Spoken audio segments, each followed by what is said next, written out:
Rolling Stones wrote hits that dominated charts for 5 decades. But their greatest gift to music might be the songs they gave away.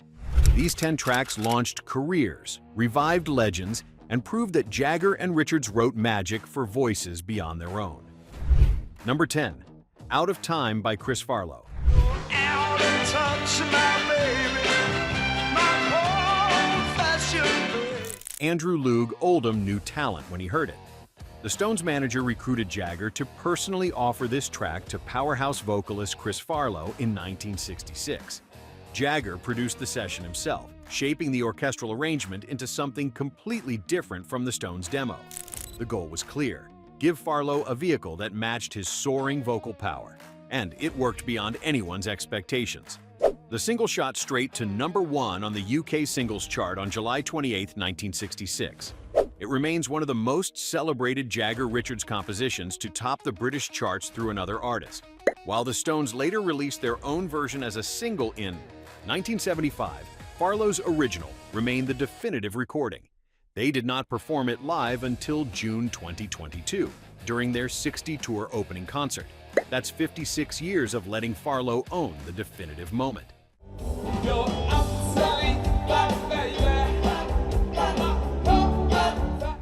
Number 9. Satisfaction by Otis Redding. I've been loving you. The Stax Records session in Memphis changed everything. Otis Redding heard the Stones hit on the radio and immediately knew he could flip it. Guitarist Steve Cropper helped shape the arrangement, replacing Keith Richards' fuzz guitar with Memphis brass. The soul legend recorded it for Otis Blue in 1965, transforming rock into pure Memphis soul. He later noted he used a lot of different words from the original, having worked mostly from memory. Richards praised Redding's version as closer to his original vision. He told Guitar World that Otis's arrangement was probably closer to his original conception for the song. One journalist even accused the Stones of stealing Satisfaction from Redding, convinced the soul version came first. Jagger and Richards both endorsed Otis as the definitive interpreter. The track helped establish Otis Blue as one of the greatest soul albums ever recorded.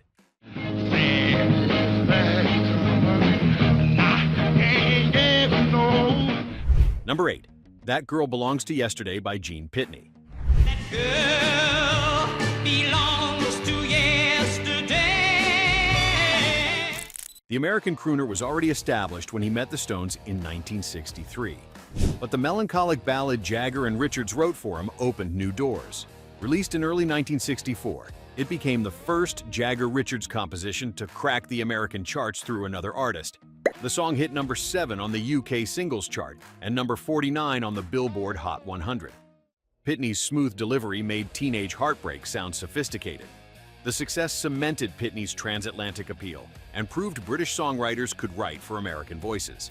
It was the first Jagger-Richards song to reach the top 10 in any country through another vocalist. Jagger and Richards discovered they could craft commercial pop, not just blues rock. That early validation gave the songwriting duo confidence that would fuel decades of hits. And so we'll cry a little bit to be in love. Oh, die a little bit. Number 7. So Much in Love by the Mighty Avengers. I ought to be, you thought I was so much in love. Andrew Loog Oldham managed both this unknown English pop group and the Rolling Stones simultaneously. He secured them a recording opportunity by handing over a track the Stones had already recorded themselves but never released. The song reached number 46 on the UK chart and number 22 in Australia. For an unknown group, those numbers meant everything. Without that single Stones gift, the Mighty Avengers would have vanished into complete obscurity. The band never charted again after their brief moment of glory. Their entire legacy rests on one Jagger-Richards cast-off. It proved the songwriting duo could generate hits even from material they set aside, and showed record labels that Jagger and Richards had more commercial potential than any single band could use. Did you believe I wasn't fooled? Number 6. Satisfaction by Devo. I can't get no satisfaction. I can't get me no. Art school rebels from Akron, Ohio heard something different in the Stones classic. Mark Mothersbaugh and Gerald Casale deconstructed the sexual frustration into robotic anxiety. They self-released their version in 1977 on Bougie Boy Records, catching the attention of David Bowie and Iggy Pop. Bowie had publicly called them the band of the future after catching their live performance at Max's Kansas City, and Brian Eno produced a complete re-recording for their 1978 debut album Q Are We Not Men? A. We Are Devo, adding his signature electronic sheen. The herky-jerky rhythms and mechanical vocals turned rock and roll inside out. Mick Jagger reportedly approved the radical reinterpretation. The single introduced Devo to mainstream audiences and became their calling card. Without that Stones cover, the band might have remained underground art provocateurs. The track proved that Stones songs could launch careers in completely different genres. Before we continue, which Stones song do you think worked best for another artist? Did you catch any of these covers on the radio back in the day? Drop a comment and let us know where you're watching from, especially if you saw any of these artists perform live.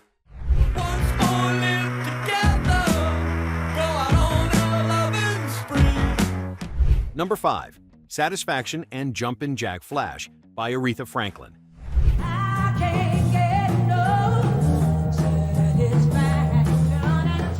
The Queen of Soul tackled satisfaction in 1967 for her album Aretha Arrives. She put her own stamp on the lyrics and added personal touches that made it unmistakably hers. The horn section played Richard's guitar riff, transforming garage rock into sophisticated soul. Her voice could make any song bow to gospel power. The track proved she could inhabit rock and roll as naturally as rhythm and blues. Nearly 20 years later, Keith Richards himself produced her version of Jumpin' Jack Flash. The 1986 recording for her album, Aretha reached number 21 on the Billboard Hot 100, introducing the Stones to a new generation through Franklin's voice. Richards played guitar on the session, creating a perfect merger of rock and soul. 2 decades, 2 Stones songs, 2 statements that Aretha could improve anything she touched.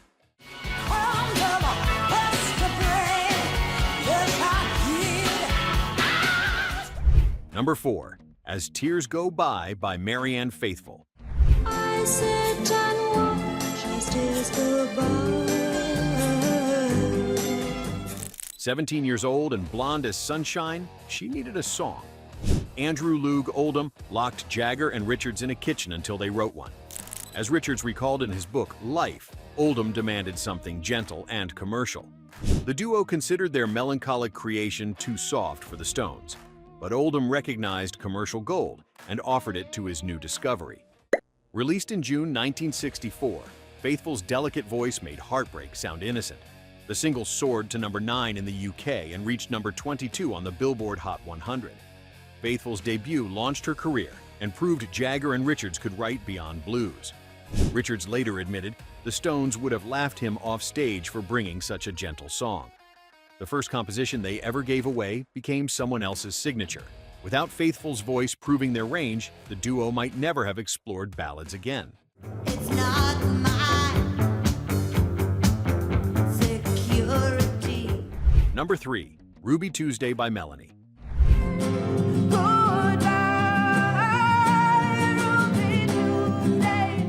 One of only 3 solo female artists to perform at the 1969 Woodstock Festival, the folk singer-born Melanie Safka was riding a wave of counterculture fame. She recorded Ruby Tuesday for her 1970 album Candles in the Rain, transforming the Stones ballad into a warm, intimate folk reading. Buddha Records released it as a single, and it climbed to number 9 on the UK singles chart and number 52 on the Billboard Hot 100. The song spent 15 weeks on the UK chart.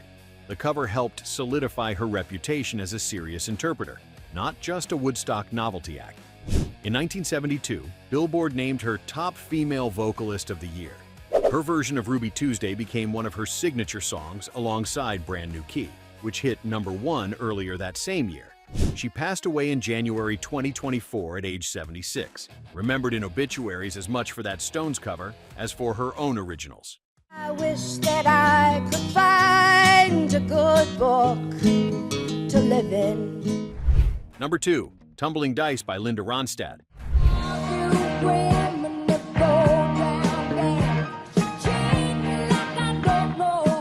By 1977, she was the biggest female artist in America. Her album Simple Dreams spent 5 weeks at #1 on the Billboard album chart, displacing Fleetwood Mac's Rumors. Her band had been playing tumbling dice during sound checks, but nobody knew the words. Then Mick Jagger walked backstage at one of her shows and told her she performed too many ballads and needed more rock and roll. Jagger personally wrote out the lyrics and suggested she record it. Produced by Peter Asher for Asylum Records, Ronstadt's version peaked at number 32 on the Billboard Hot 100 in 1978.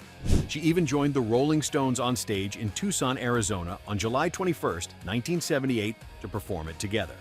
Personal anecdotes from that concert recall Richards and Jagger saying that although they wrote the song, Linda Ronstadt owned it.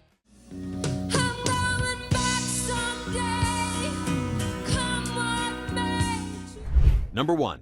Silver Train by Johnny Winter. Silver rain, keep a falling, trying to catch it in my mouth. Texas blues legend needed a comeback in 1973. He heard the song during sessions for the Stones and asked to record it. The Stones agreed, letting Winter release his version. On Still Alive and Well, months before their own appeared on Goat's Head Soup. His slide guitar transformed the track into a blues barn burner. Columbia Records promoted it heavily, knowing the Stones' connection would generate interest. The song revitalized Winter's career and introduced him to rock audiences beyond blues purists. Still Alive and Well became one of his most celebrated albums, proving he could blend classic blues with hard rock energy.